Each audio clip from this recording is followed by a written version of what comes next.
골로새서는 이 성경의 여러 책들 중에서 가장 그리스도 중심적인 책입니다. 이 바울 당시에 이 터키 지역에는 많은 교회들이 있었는데 이 골로새는 그 에베소서에서 한 30km 떨어져 있는 그런 에베소의 한 도시입니다.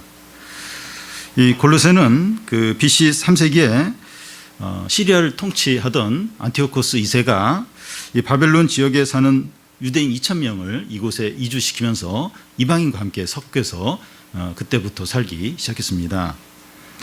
그래서 이 골로새서에 보면 그 안식일이나 또 천사 숭배하는 그런 문제를 다루게 되는데 유대인들 영향 때문입니다. 골로새 지역에는 그 바울이 직접 전도하지 않고 그의 제자인 에바브라가 그곳을 개척해서 교회를 이제 세웠습니다. 바울이 편지를 쓰게 된 이유는 에바브라가 그 감옥에 갇혀 있는 이 바울을 이제 면회 오고 와서 이제 그 골로새 교회에 대해서 이야기를 이제 전해줬고, 그래서 이제 바울이 이제 그 얘기를 전해 듣고 골로새 교회에 이 편지를 쓰게 된 겁니다. 이 골로새 성도들은 이제 대부분 이방인이고 회심한 지 얼마 안 된 그런 초신자들입니다. 그래서 이전의 이방 종교와 유대 종교에 익숙한 부분이 아직 남아있고 또 거기에 영향을 받고 있었습니다. 또한 거짓된 가르침이 이제 골로새 그 성도들에게 이제 영향을 주었는데 그 내용은 이 복음만으로 충분하지 않고 더 신비롭고 더 완전한 상태에 이뤄야 된다. 이제 이런 어떤 가르침의 영향을 받았습니다. 그런 가르침에는 뭐 헬라 철학이나 유대의 어떤 율법주의, 또 동방의 신비주의들이 있었고 또 이런 것들이 막 혼합되어 있는 그런 가르침들이 있었습니다. 바울이 이런 영향하에 있는 이제 골로새 성도들에게 그리스도 중심의 이제 이 말씀을 이제 전하고 있습니다. 그리스도는 만물의 근원이시고 만물의 목적이시고 하나님과 세상의 중보자이시고 교회의 머리시라는 겁니다. 이런 그리스도 중심의 말씀만이 이제 이단의 어떤 가르침을 잘 분별하고 온전한 믿음으로 나아가게 됩니다. 오늘 우리들도 이 세상의 여러 이제 영향들, 어떤 메시지들을 이제 듣고 또 이단들도 그렇게 많아요. 이단들의 영향도 이제 많이 이제 받고 있는데 저한테도 그 신천지에서 편지가 와요. 그 바른 진리로 돌아오라고 이러면서, 그러면서 뭐 굉장히 안타깝다고 이러면서, 뭐 이게 보통 이게 얼마나 적극적으로 이제 이렇게 교회에 다니는 사람들 이렇게 해서 그 이단으로 이렇게 돌아오도록 제가 그렇게 하는지 모릅니다. 그래서 이 그리스도 중심의 이런 그 말씀이 골로새서 같은 이런 말씀이 우리에게도 얼마나 필요한지 모릅니다. 그리고 이 골로새서의 또 다른 이제 하나의 강조점은 성도의 어떤 실천적인 면입니다. 골로새서는 이제 4장으로 구성되어 있는데 1장, 2장은 교리적인 부분으로 되어 있고 3장, 4장은 실천적인 면으로 되어 있습니다. 그러니까 에베소서도 그렇고 노마서도 그렇고 이렇게 앞부분에는 교리 부분, 뒤에 부분은 실천적인 부분 꼭 그렇게 되어 있어요. 이 골로새서도 딱 반으로 나눠서 1장과 2장은 교리적인 부분, 3장과 4장은 실천적인 부분으로 나누어져 있습니다. 이 신앙이라고 하는 것은 이 그리스도를 믿는 것이 전부가 아니라 이 그리스도 안에서 살아가는 것이기 때문입니다. 골로새서의 말씀은 우리가 예수 그리스도의 중심의 신앙을 회복하고 동시에 그리스도의 신앙을 삶 가운데서 나타내며 살도록 이끄는 그런 서신입니다.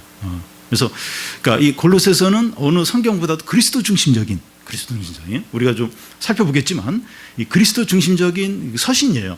그래서 우리가 이 그리스도 중심적인 믿음을 회복하고 나서 이 믿음을 가지고 세상 가운데 살아가도록 그렇게 이끄는 그런 그 서신입니다. 먼저 이제 인사말인데요. 그 당시에 편지의 형식은 이제 서두에 이제 발신자와 수신자가 누군지 이렇게 밝히고 또 인사와 감사의 말을 이제 하게 됩니다. 근데 보통 이 인사의 말 할 때 그냥 이렇게 형식적인 그런 말을 보통 이제 합니다. 그런데 바울의 서신에서는 이 서두에서 하는 말이 그냥 형식적인 인사말이 아니고 그 편지에서 다루게 되는 주제를 암시하는 이제 그런 어떤 인사말을 합니다. 1절을 보면 하나님의 뜻으로 말미암아 그리스도 예수의 사도된 바울과 형제 디모데는, 바울은 편지에서 제일 먼저 이제 발신자가 누구인지 이제 밝히는데 바울과 디모데입니다. 근데 바울은 그 발신자가 누구인지 밝히는 것만으로는 만족하지 않고 이 바울 자신의 이름 앞에 긴 이제 수식어를 이제 붙여서 자신의 권위와 소명이 뭔가 하는 것을 보여줍니다. 1절 앞에 이 하나님의 뜻으로 말미암아 하는데 바울이 이제 이 바울의 모든 사역은 하나님의 뜻에 말미암아서 한다는 겁니다. 사람들에 의해서나 교회에 의해서나 자기의 결심으로 하는 것이 아니라 오직 하나님의 절대적인 부르심과 주권에 따라서 내가 이 모든 일을 한다는 겁니다. 그 1절 중간에 그리스도 예수의 사도된 바울은 이제 하는데 이 사도라는 말은 보내심을 받았다는 의미입니다. 바울은 하나님이 이제 보내심을 받아서 지금 모든 일을 한다는 겁니다. 바울은 자기가 하는 일에 대해서 이 하나님의 부르심을 너무나도 확신을 하고 있습니다. 그래서 그는 어려운 상황이나 또 사람들의 반응이나 자신의 감정 상태에 매이지 않고 계속 일관되게 사역을 할 수 있었던 이유가 바로 여기에 있습니다. 얼마나 그 동족들이 방해를 했는지 몰라. 그리고 막 이게 침체가 되는 거예요. 침체가. 이 디모데 이제 그 디모데 후서에 보면 이 감옥에 갇혀 있고 아시아에 있는 모든 믿는 자들 다 떠나고 몇몇 사람만 이제 이렇게 남아 있는 겁니다. 그러니까 자기는 그 이제 사형 선고 당해서 죽게 되고, 그러니까 너무나 절망적이에요. 이 침체가 안 될 수가 없어요. 이제 그럼에도 불구하고 끝까지 이 부르심을 향해서 사역을 끝까지 할 수 있었던 이유는 내가 지금 하는 일은 하나님의 어떤 부르심으로 말미암은 거다. 하나님의 뜻으로 말미암은 거다. 그런 확신이 있었기 때문입니다. 우리는 바울처럼 사도는 아니지만 하나님께서 우리도 부르셨습니다. 이 부르심에는 이제 두 가지 종류가 있는데, 먼저 이제 첫 번째는 우리가 이제 죄로부터 이제 부르시는 거예요. 죄로부터 부르신 그런 부르심이 있고, 다른 하나는 이제 어떤 사역이나 섬김으로 이제 부르시는 그런 부르심이 있습니다. 그 2차적인 부르심은 꼭 선교사나 목회의 길로 가는 그런 부르심만 말하는 것이 아니라 교회 안에서 직분, 예를 들어 주일학교 교사나 또 성가대나 다양한 섬김으로 부르는 것을 말합니다. 이런 직분과 섬김은 하나님으로부터 온 것입니다. 아무리 작은 거라도 이렇게 전에는 이제 그 설거지조가 아니었는데 설거지조를 하고, 전에는 식사조가 아닌데 식사조를 하고, 이게 어떻게 빠질 수 없나? 왜 내가 이런 걸 해야 되나? 또 이렇게 주일날 이렇게 주보 나눠주는 거나, 이런 작은 것도 다 이렇게 하나님으로부터 이제 온 것입니다. 그래서 그 작은 건데 누가 그걸 안 하면 불편해요. 불편하고, 그걸 이렇게 잘하면 좀 더 풍성합니다. 그러니까 아주 사소한 청소하는 거나 설거지 하는 거나 주일날 주보 나눠주는 거나, 이게 결국 작은 게 아니에요. 그래서 그 섬김이 크든지 작든지 다 이제 하나님으로부터 이제 온 것입니다. 우리는 우리의 직분과 섬김이 이제 하나님으로부터 왔다는 그런 확신을 가지고 섬겨야 합니다. 사람들이 알아주지 않고 어려움이 있더라도 하나님 앞에서 충성스럽게 감당을 하는 겁니다. 작은 건 무시해도 되고, 좀 더 크고 드러나는 건 잘해야 되고, 그런 게 아니에요. 그러니까 이게 작은 거에 이렇게 충성을 하는 사람이 드러나고, 또 이렇게 중요한 그 일에도 충성을 할 수 있는 거죠. 하나님의 부르심에 대한 우리의 가장 그 기본이 뭔가 하면, 기본적인 그 부르심이 뭔가 하면 예배와 소모임에 참석을 하는 겁니다. 참석을 하고 교회와 성도들을 위해서 기도하는 거예요. 교회를 위해서, 또 어려운 성도들을 위해서 기도를 하고, 또 자기에게 맡겨진 그게 일이 작은 일이든지 또 누가 좀 알아주지 않는 일이라 할지라도 잘 이렇게 최선을 다해서 감당을 이제 하는 겁니다. 이어서 바울은 이 편지의 수신자가 누군가 하는 것을 이제 말합니다. 2절을 보면 2절 한번 같이 읽겠습니다. 골로새에 있는 성도들 곧 그리스도 안에서 신실한 형제들에게 편지하노니 우리 아버지 하나님으로부터 은혜와 평강이 너희에게 있을지어다. 편지의 수신자로 이제 골로새 성도라고 간단하게 이제 말하지 않습니다. 이 성도들 곧 그리스도 안에서 신실한 형제들이라고 이제 합니다. 이 성도들이라고도 하고 형제들이라고도 이제 합니다. 이 성도들이라고 하는 것은 구약의 개념입니다. 이 구별되고 거룩하다는 의미입니다. 이 구약에 이 구별된 사람이 제사장이죠. 이 구별된 장소가 성막이고 구별된 시간이 안식일 혹은 뭐 이제 여호와의 절기들입니다. 그런데 이런 구약의 구별과 거룩한 의미가 신약에서 성도들에게 적용이 이제 되고 있습니다. 그리스도인들은 이 구별되고 거룩한 자입니다. 이것이 가능한 이유가 그리스도의 속죄를 통해서 그리스도의 의가 우리의 의가 되었기 때문입니다. 우리는 하나님 앞에서 의로운 자로 여겨집니다.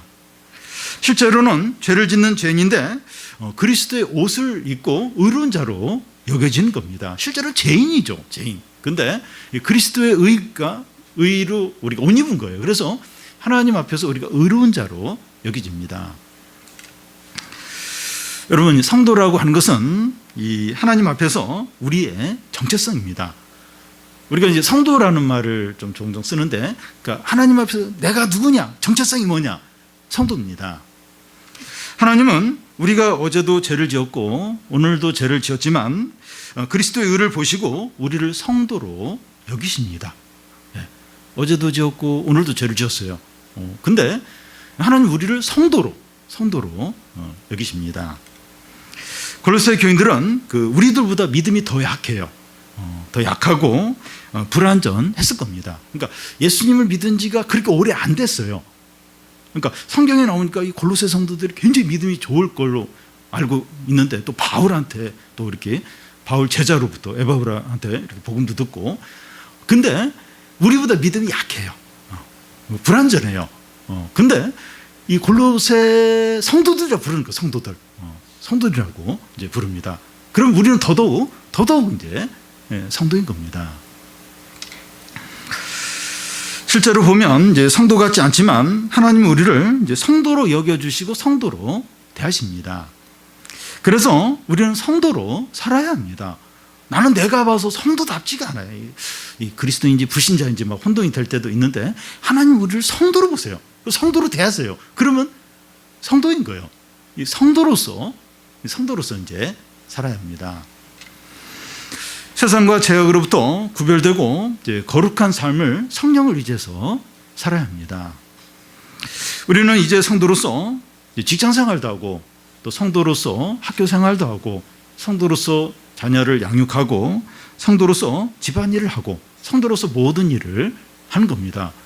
교회에서는 성도인데 그냥 교회만 떠나면 그냥 불신자가 되고 뭐 이러면 안 되고, 밖에 나가서도 성도로서 이제 성도로서 내가 지금 애가 지금 속썩이고 자꾸 이렇게 대어드는데 성도로서 어떻게 해야 되는가? 소리를 지르고 막 죄패 그래야 되나? 성도로서 이제 그러면 안 되는 거예요. 성도로서. 그러니까 모든 부분에서 성도로서 이제 살아야 됩니다. 왜냐하면 하나님 우리를 성도로 여겨주세요. 성도로 대하십니다. 그럼 성도인 거예요.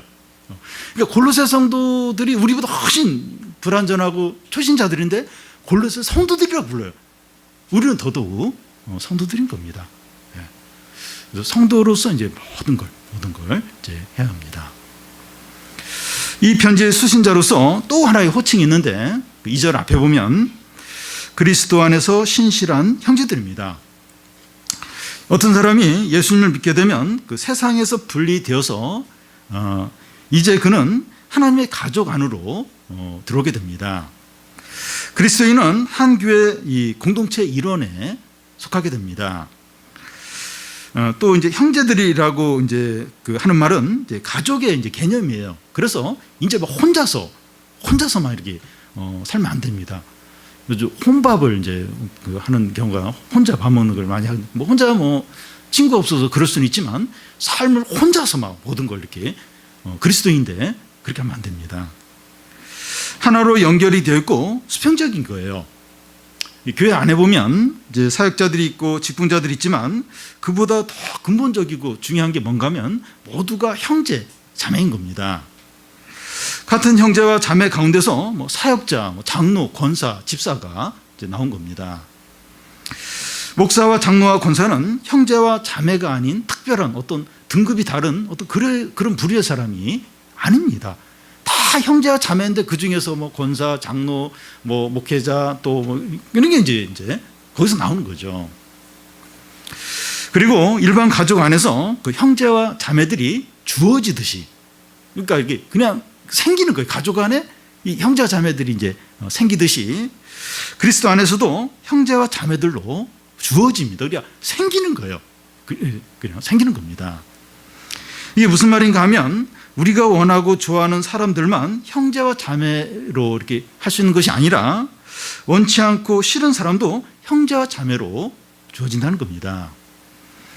일반 가족 중에서 속썩이는 가족이 있을 때 버릴 수도 없고 호적에서 파낼 수도 없고 온 가족이 몸살을 앓으면서 짊어지고 가야 돼요. 짊어지고 가야 됩니다. 아이고 왼수 이러면서 그냥 짊어지고 가야 됩니다. 그런 것처럼 교회 안에서도 그렇다는 거예요. 그렇다는 겁니다. 같은 형제이고 자매이기 때문에 마음을 닫거나 미워하거나 내어치지 못하고 용납하면서 가야 됩니다. 아이고 원수 하면서 그냥 이렇게 그냥 사랑하면서 그냥 기도하면서 내가 저 사람 때문에 내가 그래도 더 이렇게 겸손하게 되고 또 이렇게 기도 한 번 더 하게 되고 내가 더 이렇게 좀 성숙해지는 기회가 되지 이러면서 그냥 그러면서 이제 이렇게 가야 하는 겁니다. 그래서 형제자매 사이가 이제 어떠해야 되는가 하면 신실해야 합니다. 2절에 그리스도 안에 있는 신실한 형제들에게 하는데 그 신실한이라고 하는 것은 사람들과의 관계를 이제 말합니다. 인격적이고 신실한 관계를 말합니다. 교회 안에 형제와 자매들과의 관계는 신실해야 합니다. 재능이 많고 똑똑하고 일을 잘하고 성경을 깨뜨는 것보다 더 중요한 것이 신실하다는 거예요. 서로 신실해야 하는 겁니다. 그러니까 굉장히 똑똑하고 지적인데 신실하지 않은 교회가 있어요. 재능도 많은데 은사가 많은데 막 싸워요. 서로 막 이제 막 은사 더 이렇게 주장하면서 이제 그러면 그게 이제 의미가 없는 거예요. 이런 것보다 훨씬 더 중요한 게 서로 이제 신실한 게 중요합니다. 신실하다고 하는 말은 정직하고 겸손하고 신뢰할 수 있는 것을 이제 말합니다. 그러니까 성도의 관계가 정직하고 겸손하고 신뢰할 수 있는 그런 관계가 이제 되는 겁니다. 공동체 사람들이 신실할 때 처음 교회에 온 사람들이 딱 느끼는 게 뭔가 하면 이제 무슨 말을 하는가 하면 사람들이 참 착하다, 또 사랑이 많다, 인격적이다, 이런 말을 해요. 그러니까 뭐 잘 모르겠지만 사람들이 착하다는 거예요. 사랑이 많다는 거예요. 그리고 인격적으로 이제 대한다, 이제 이런 말을 합니다. 우리의 믿음은 이 공동체 안에서 신실한 관계로 나타나야 됩니다. 우리 교회 믿음이 얼마나 좋은가, 우리 성도들이 얼마나 믿음이 좋은가, 그건 이 성도들 관계에서 신실한 관계로 나타나야 합니다. 상대방의 태도에 따라서 신실했다가 신실하지 않았다가 그렇게 이제 바뀌면 안 돼요. 그러니까 상대방과 상관없이 그냥 나는 신실하게 대하는 겁니다. 거기서는 막 이렇게 이상하게 되거나 무시하거나 그렇게 해도 나는 신실하게 대하는 겁니다. 그러면 이제 이렇게 상대방이 계속 이렇게 무시하고 함부로 하다가도 마음에 찔리죠. 이제 그 안에 성령이 있기 때문에 그러면서 이제 관계가 다시 회복이 되는 것이지 상대방 태도에 따라서 저 사람 인사하면 나도 인사 안 하고 이러면 이제 관계가 계속 이제 악화가 되는 거죠. 그래서 상대방의 어떤 태도와 상관없이 나는 신실하게 이제 대하는 겁니다. 이것이 이제 그리스도 안에 있는 성도의 바른 관계입니다.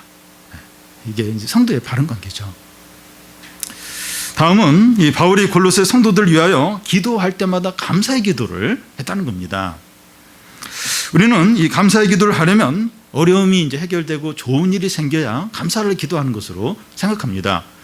수술이 잘 맞췄거나 또 시험에 합격했거나 또 새 집을 샀을 때만 감사하는 것으로 여길 수 있습니다. 그런데 계속 재난이 닥쳐오고 위기가 오면 감사할 것이 없는 것으로 여깁니다. 이런 상황에서 무슨 감사할 게 있어? 그럴 수 있습니다. 그런데 바울과 실라는 빌립보에서 책찍으로 맞고 감옥에 갇혔을 때 그 밤에 하나님을 찬미하는 찬양을 했어요. 막 뒤에서는 피가 흐른데도 하나님을 찬미하는 찬양을 했고, 이 다윗은 고난 가운데 있을 때 그 막 시편을 쓰게 되는데 시편에 처음에는 막 이렇게 막 탄식하고 막 이렇게 괴로워하는 힘들어하는 그렇게 시작을 하지만 그 시편의 뒷부분에 가면 감사하고 찬양으로 이제 바뀌면서 시편을 마무리하는 것을 볼 수 있습니다. 믿음의 사람들이 어려운 가운데서도 감사 기도를 할 수 있는 이유가 뭡니까? 눈에 보이거나 외적이거나 결과적인 것에 감사의 이유를 두는 것이 아니라 하나님의 뜻이 이루어지고 하나님의 영광이 나타나는 것에 감사의 이유를 두기 때문입니다. 그러니까 감사를 하는데 어떤 결과적인 그것만 이렇게 물론 그것도 이제 감사할 수 있지만 그것만 보고선 그 결과 좋으냐 나쁘냐에 따라서만 이렇게 감사를 하고 또 감사 안 하고 그게 아니라 하나님의 뜻이 이루어지고 하나님의 영광이 나타나면 그것으로 막 기뻐하는 거예요. 그것으로 이제 감사를 이제 하는 겁니다. 3절에 보면 우리 3절 같이 한번 읽겠습니다. 우리가 너희를 위하여 기도할 때마다 하나님 곧 우리 주 예수 그리스도의 아버지께 감사하노라. 바울은 골로새 성도들을 위해서 기도할 때마다 하나님 곧 예수 그리스도의 아버지께 감사했습니다. 다른 거 이제 좋은 일이 없다 할지라도 하나님 아버지와 예수 그리스도의 아버지께 감사를 했습니다. 그 이유가 뭡니까? 4절과 5절 상관절까지를 보면 이는 그리스도 예수 안에서 너희 믿음과 모든 성도에 대한 사랑을 들었으며 너희를 위하여 하늘에 쌓아둔 소망으로 말미암음이니. 여기 보면 감사의 이유가 세 가지로 나와 있는데 이 골로새 성도 안에 있는 믿음과 사랑과 소망입니다. 방금 읽은 거기 보면 믿음, 사랑, 소망이 나와 있습니다.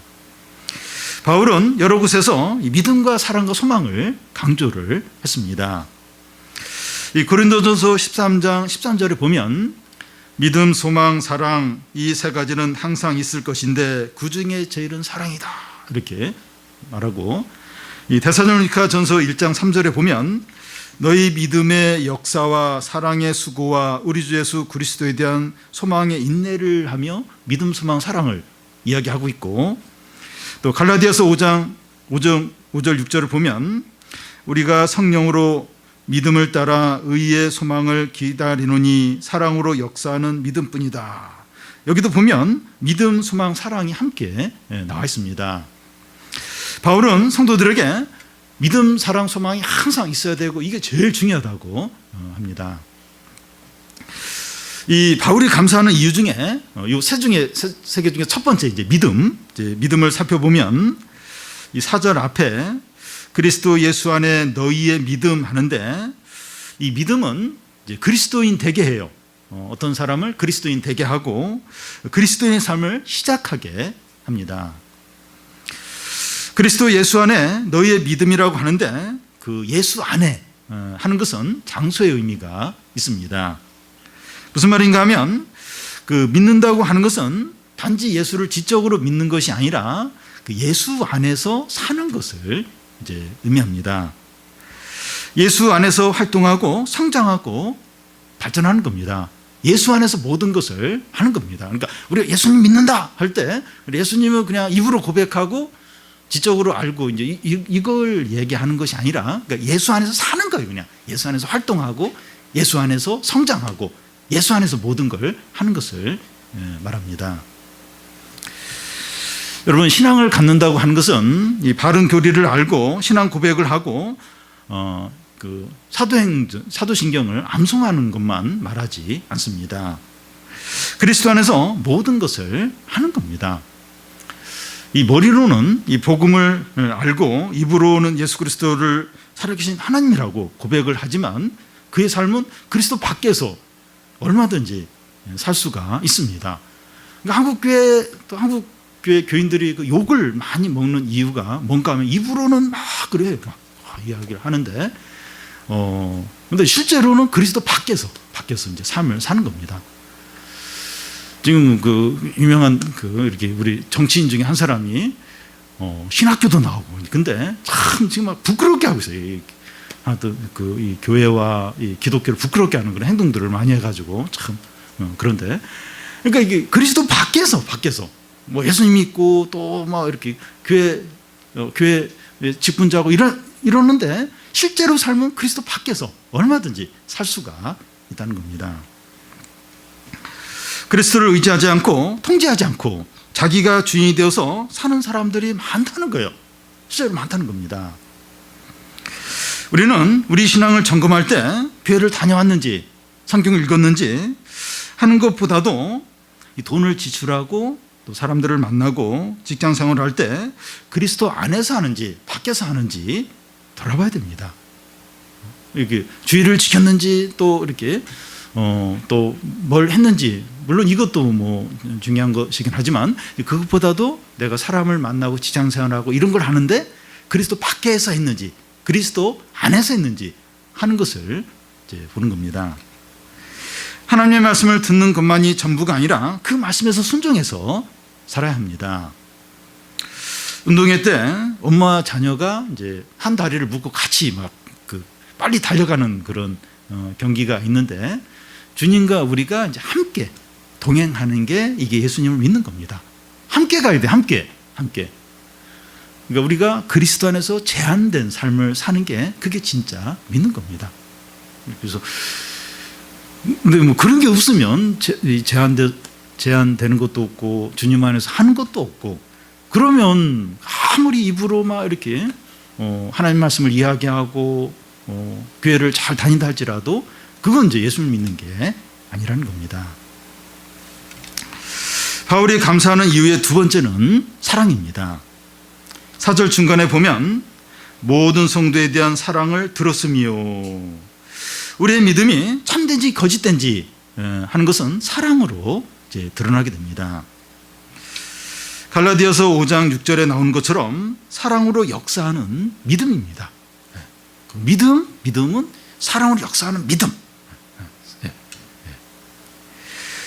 믿음은 실천적으로 드러나야 됩니다. 야고보서가 말한 대로 행함이 없는 믿음은 죽은 믿음이라는 거죠. 믿음이 너무 좋은데 말로 이제 사람을 쉽게 상처를 이제 주고 또 사소한 것에 크게 화를 내고 자기보다 약한 사람을 함부로 이렇게 무시를 한다면 믿음에 문제가 있는 거예요. 그 사람 믿음에 문제가 있는 겁니다. 그리고 이 사랑하는 대상이 이제 누구인가? 사랑을 하는데 그 대상이 누구인가? 이 4절을 다시 보면 모든 성도에 대한 사랑을 이제 들었다고 하는데 모든 성도입니다.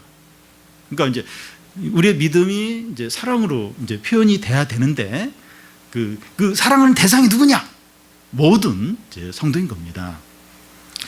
이 그리스도인의 사랑은 이제 모든 성도를 사랑하는 겁니다. 나랑 친하고 스타일이 같고 나랑 나이가 비슷하고 내 또래고 또래냐 또래 아니냐 또래는 사랑하는데 또래 아니면 좀 경계하고 그게 아니라 모든 성도를 사랑하는 겁니다. 지연이나 학연이나 혈연이나 스타일로 나뉘어서 사랑하는 것이 아닙니다. 모든 성도를 사랑하는 겁니다. 교회 안에서 어색하고 거의 말을 해보지 않았거나 또 최근에 관계가 서먹서먹해진 사람이 있다면 의도적으로 찾아가서 말을 걸고 인사를 하시기를 바랍니다. 사람의 관계라는 것은 계속 말을 하지 않으면 오해가 생겨요.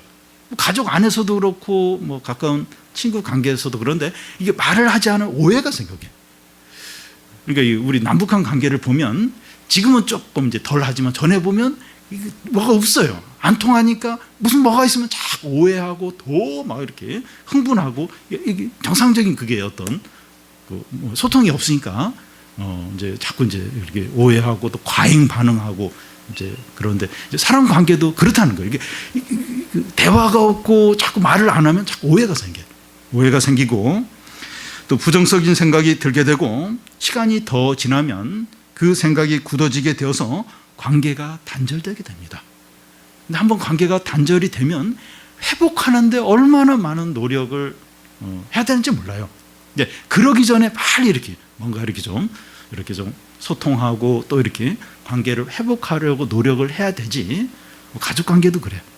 부부 관계나 부모 자녀 관계나 친척 관계나 친구 관계나 교인 관계나 뭐가 좀 어색해진다, 뭐가 좀 쌓여간다, 지금 오해가 계속 생기고 그 관계가 굳어져 가려고 한다. 빨리 좀 이러면 안 돼. 이러면 사단한테 기회를 주고 이러면 안 돼. 그래서 빨리 좀 관계가 회복이 되도록 그렇게 하지 않으면 관계가 단절이 되고, 그럼 그게 얼마나 많이 사단에게 기회를 주는지 몰라요. 그래서 또 그 회복되려면 너무나 많이 또 대가를 지불해야 되고, 그래서 그렇게 되기 전에 빨리 이 조치를 취해야 됩니다. 우리 안에 어떤 성도에 대해서 미움과 불신과 이 분노의 감정이 있다면 그 문제를 하나님께 맡기고 그에게 먼저 찾아가서 인사하고 이렇게 좀 관계가 좋아지도록 애를 써야 됩니다. 이것이 이웃을 내 몸처럼 사랑하는 겁니다. 마태복음 우리 그 매일성경 첫째 되는 계명이 하나님을 마음과 뜻과 정성을 다해서 사랑하고, 두 번째 계명이 이웃을 내 몸처럼 사랑하는 거다 이렇게 했는데, 우리의 믿음은 모든 성도를 내 몸처럼 사랑하는 것으로 나타나야 됩니다. 특히 이렇게 어색해지고 불편해지는 그런 사람과의 관계를 회복하는, 사랑하는, 그걸로 이제 우리 믿음이 나타나야 돼요. 내 믿음이 좋은가, 내 믿음이 살아있는가, 결국 이제 사랑과의 관계의 회복으로 이제 나타나야 됩니다. 바울이 감사하는 이유의 세 번째는 소망입니다. 5절 앞에 보면 너희를 위하여 하늘에 쌓아둔 소망으로 말미암음이니. 바울이 믿는 자들에게 이 소망이 얼마나 중요한지 이제 고린도전서에서 이제 말했는데요. 만일 그리스도 안에서 우리가 바라는 것이 이 생뿐이면 모든 사람들 가운데 우리가 더욱 불쌍한 자이라.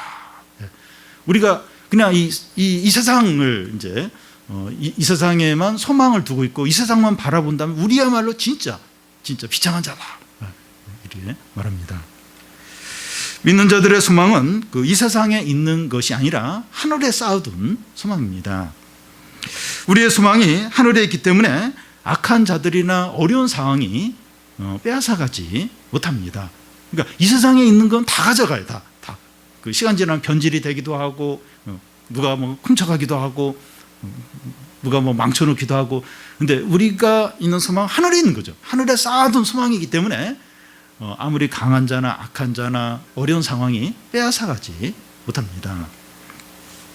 우리의 믿음과 사랑이 가능한 이유는 하늘에 쌓아둔 이제 소망, 다시 말해서 우리 영역 밖에 미래의 소망이 있기 때문입니다. 만일 소망이 없으면 사랑은 곧 증발되고 사라지게 됩니다. 그러니까 그냥 이렇게 사랑하려면 어려워요. 근데 소망을 가지니까 이제 사랑을 하는 거죠. 이제 어떻게 변화되고 또 하나님 어떤 일을 하실까, 그런 소망을 두니까 이제 사랑을 하는 거죠. 근데 소망이 없으면 사랑도 이제 사라지게 됩니다. 소망이 없으면 믿음은 이제 지속될 수가 없습니다. 그러니까 소망이 있어야 계속 믿음으로 살게 되는데, 소망이 없으면 눈에 보이는 걸 전부 바라보는 거예요. 이게 세상 것만 바라보는 거예요. 그럼 이제 믿음으로 살 수가 없는 거예요. 왜냐하면 세상 건 불안정하고 자꾸 이제 절망적이기도 하고, 근데 이제 딱 하늘에 이제 소망을 두니까 계속 믿음을 지키면서 믿음 생활을 할 수 있는 거죠. 그래서 우리의 믿음과 사랑 때문에 이제 소망을 갖는 것이 아니라 그 반대로 현재 우리의 믿음과 사랑은 앞으로 올 온전한 믿음과 사랑의 이제 본보기 때문에 이제 소망을 이제 갖는 겁니다. 다시 말해서 현재 우리는 예수를 믿고 구원을 받았지만 우리의 구원이 완성된 게 아니라 마지막 날 이제 완성이 이제 됩니다. 지금 우리들이 함께 찬양하고 예배하고 교제할 때 기쁨이 있어요. 기쁨이 있고 은혜가 있는데, 마지막 날 우리에게 임할 그 사랑과 어떤 기쁨에 비교하면 아무것도 아닌 겁니다. 지금 우리가 누리고 경험하는 것은 맛보기예요. 맛보기고 앞으로 더욱 안전한 것이 오게 됩니다. 그 당시 골로새 교회에 거짓 가르침이 있었는데 그게 뭔가 하면 내세 누릴 체험을 현재 다 누리게 해주겠다는 겁니다. 그런데 현세에서 이 완전한 체험을 이제 누릴 수 있다 하는 것은 거짓된 가르침입니다. 우리는 여기서 맛만 보고 이제 완전한 것은 마지막 날 이제 누리게 되는 것이지. 근데 이단들은 지금 여기서 그것을 완전히 누리게 해주겠다는 겁니다. 거짓말이에요. 속이는 겁니다. 그러니까 그 성경을 보면 아무리 지금 영광스럽고 은혜가 있어도 맛보는 거예요. 맛보는 건데 그 이단들은 지금 여기서 막 황홀하게 해주고 천국의 기쁨을 누리게 해주고 막 그런 이야기를 약속을 해요. 거짓말이에요. 거짓말이고 속이는 겁니다. 그리스도의 재림 때 구원이 완성되고 완전한 기쁨과 완전한 승리가 가시적으로 눈에 보이게 나타나게 됩니다. 그래서 현재는 그 소망을 가지고 믿음으로 사는 것입니다. 그러니까 어떻게 보면 감질나는 것 같아요. 이렇게 뭔가 은혜가 있고 회복이 있는 것 같다가 또 막 어려움이 생기고 자꾸 힘들어요. 이게 맛보기이기 때문에 그런 거죠. 소망을 가지고 이제 믿음으로 사는 겁니다. 히브리서 그 11장 1절에 보면 믿음은 바라는 것들의 실상이요 보이지 않는 것들의 증거니. 믿음의 대상이 현재는 아직 우리에게 우리 것이 되지 못하고 있습니다. 우리가 이제 믿는 대상, 현재는 아직 우리 것이 아니에요. 우리 것이 아닙니다. 그러므로 현재 이 땅에서의 우리의 삶은 소망 가운데서 믿음으로 사는 겁니다. 그래서 믿음이 무슨 소용인가? 신앙생활 잘해서 무슨 소용인가? 지금 현재는 지금 별볼 일 없고 또 계속 어려운데, 그러니까 우리는 이제 소망을 가지고 이제 이렇게 믿음으로 사는 거죠. 믿음으로. 맞아요. 이게 다 손에 안 주어집니다. 이게 다 이렇게 성취가 안 된 거예요. 소망 가운데 현재는 믿음으로 사는 겁니다. 하나님 나라를 설명할 때 아직과 이미를 이제 자주 사용하는데, 하나님 나라는 이미 임하였지만 아직 완전하게 임하지 않았습니다. 하나님 나라가 있냐? 있어요. 하나님 나라가 우리 가운데 있어요. 근데 완전하게 아직 임한 건 아닙니다. 이와 같이 우리가 이미 구원과 은혜와 기쁨을 경험하고 맛보았지만 아직 완전한 구원과 은혜가 임한 것은 아닙니다. 우리는 이미와 아직 사이에 갈등을 하고 있어요. 혼란스럽습니다. 힘들어요. 이거 뭐가 뭔지 모르겠어요. 뭐가 뭔지. 은혜를 받고 믿음이 있을 때는 확신이 생기는데 또 믿음이 좀 약하면 그렇게 혼란스러워요. 자꾸 의심이 생기고 자꾸 침체가 되는 거예요. 이 아직과 이미 사이에서 갈등하고 혼란 가운데 있을 때가 많습니다. 이미와 아직 사이에 사는 우리에게 이제 필요한 게 뭔가 하면 소망을 가지고 믿음으로 사는 겁니다. 이미 왔는데, 이미 기쁨과 천국은 맛봤는데 완전한 게 아니에요. 그 이미와 아직 사이에서 우리가 해야 될 것은 소망 가운데 믿음으로 사는 겁니다. 우리가 현재 누리는 구원의 작은 기쁨들과 은혜의 이제 부스러기들이 우리가 바라는 소망이 참되다는 것을 증거합니다. 여러분, 증거는 한두 개만 있어도 돼요. 증거물.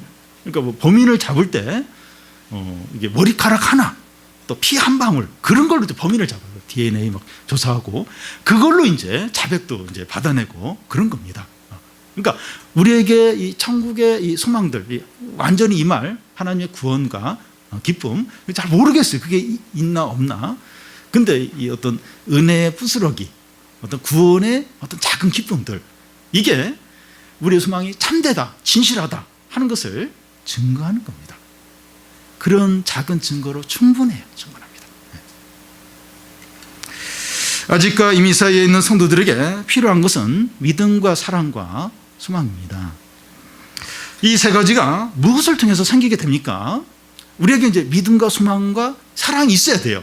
이게 있어야 이제 계속해서 이게 힘든 가운데서 우리가 믿음을 지키면서 살아가게 되는데, 이 믿음과 소망과 사랑이 계속 우리 안에 생겨야 되는데 무엇을 통해 생기게 됩니까?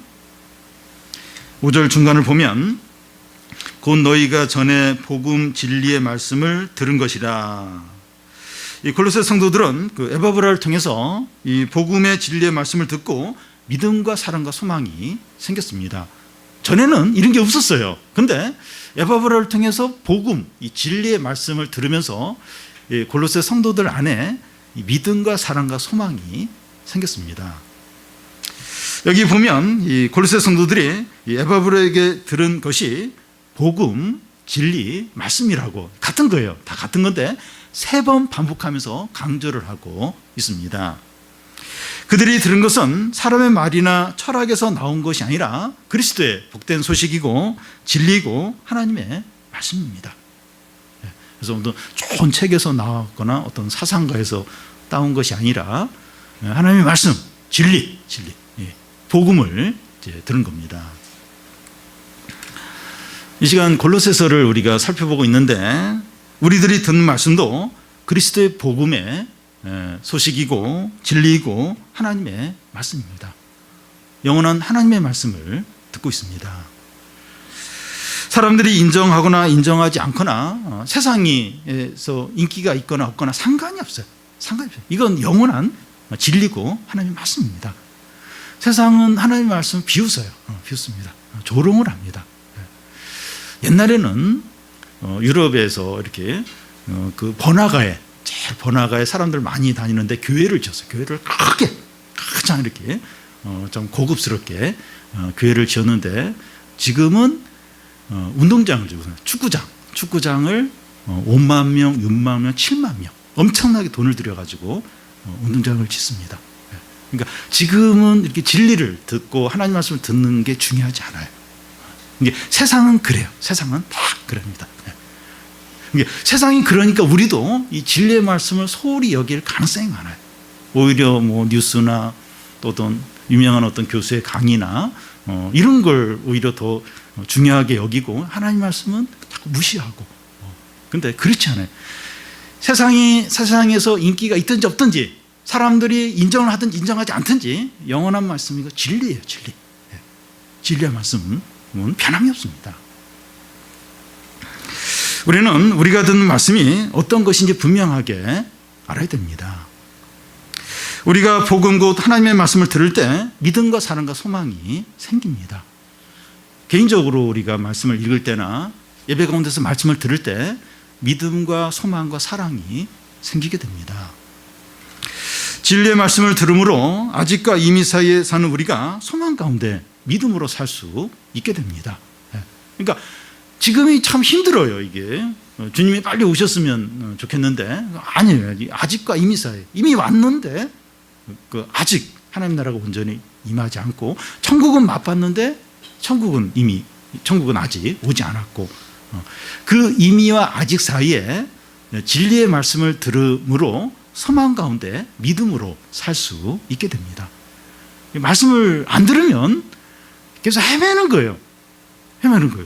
그리고 세상을 쫓아가고 세상의 그런 어떤 메시지를 자꾸 듣게 돼요. 그러면서 하나님의 말씀을 자꾸 버리게 돼요. 믿음을 버리게 되고 소망을 잃게 됩니다. 헤매게 되는 거예요. 그러면서 이제 이렇게 그냥 세상을 쫓아가게 되고 멸망하게 되는 거죠. 그래서 하나님의 말씀이 왜 중요하냐?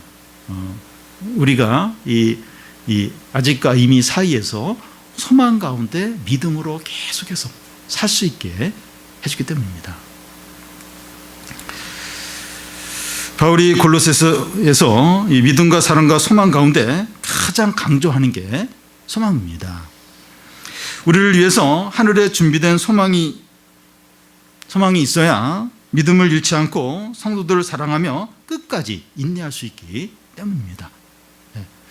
우리가 뭘 바라보는가, 우리에게 어디에 소망을 두고 있는가, 이 하늘에 쌓아둔 거기에 소망을 둘 때 이제 모든 사람을 사랑하고 이제 모든 일을 믿음으로 이제 하게 됩니다. 우리가 그리스도 안에서 하늘에 온전한 소망을 두어서 모든 일을 믿음으로 하고 모든 성도를 사랑하시기를 바랍니다.